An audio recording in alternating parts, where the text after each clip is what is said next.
ဘယ်လိုဆန်းလိုက်လဲဟိုကနမူနာပေးခဲ့ ဒီမှာလေးတိုင်လို့ဒီ ဟမ်ဒီပင်နေတိုင်ဟုတ်တယ် ဒီပင်နေရတော့ဒီပင်နဲ့ ဟမ်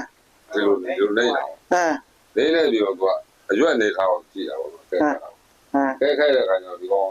မြင့်ပြီးတဲ့ခါကျတော့ရွက်တွေပါတယ်ဒီရွက်တွေလည်းမတူတော့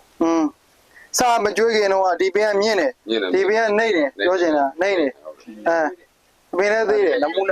နာပေးထားတဲ့တထုပ်ကိုဒါ ထုတ်ကိုဘယ်လောက်ထိရောက်သွား ဘယ်တော့ဒီရောက်လဲ ရပြီ ဒီရောက်လာ ဩ ဒီရောက်တထုတ်နဲ့အဲ့ဒီရောက်ကြွေးပ နှစ် လိုက် ထုပ် နှစ်ထုတ်ဒါပါ လေးနှစ်ထုပ် နှစ်ထုပ် လို့ကမိတော့မှာဝေးပြန်ပေါ့ ကျွေးပြီးတော့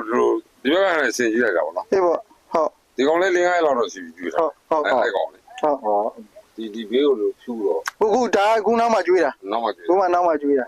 အဲ အခုကစကပါ ထုတ်လေးသေးလေးနဲ့တော့ဒီရောက်အောင်ကျွေးတယ်ဒါတော့မှပဲအရင်သိတာဘယ်ချိန်သိတာပါဘယ်နေ့နေသိတာပါ ဟောတော့သူသိတာ3ရက်လောက် 3ရက်လောက် 3ရက်လောက်ဆိုဒီကောင်စပြီးတော့ ဘယ်လိုပုံစံတမျိုးရောက်လာ ဟာလာ အရောက်တွေကြောက်လာ ကျက်ပြီးတော့ တဘာမှပြောတာလေလားအပြင်ကြည့်လိုက်ရင်တော့အမုံလေးနဲ့ဆိုသိပြီးတော့ ဒီရွက်တွေကိုလည်းအကက်ခတ်တာပေါ့နော်ဒီကောင်လေး ဟုတ်ကဲ့ကြည့်ရင်တော့အမောဟိုအထင်ကြီးတရားမရှိဘူးဒါပေမဲ့ ဟုတ်တယ် ဟလား ဟောကြိုက်ပါပြီ ကြိုက်သွားပြီ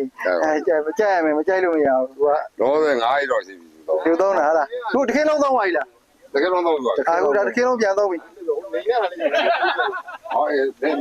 ဟာကအခုမှစတာပါပဲ ညပိုးဟိုမြတဲ့လူဘာဖြစ်အပြင်ဒုက္ခမပေးဘူး ဟုတ်တော့ သိလား အနေမရှိဘူးအပင်ပိုးပဲကောင်းတယ်မရှိဘူး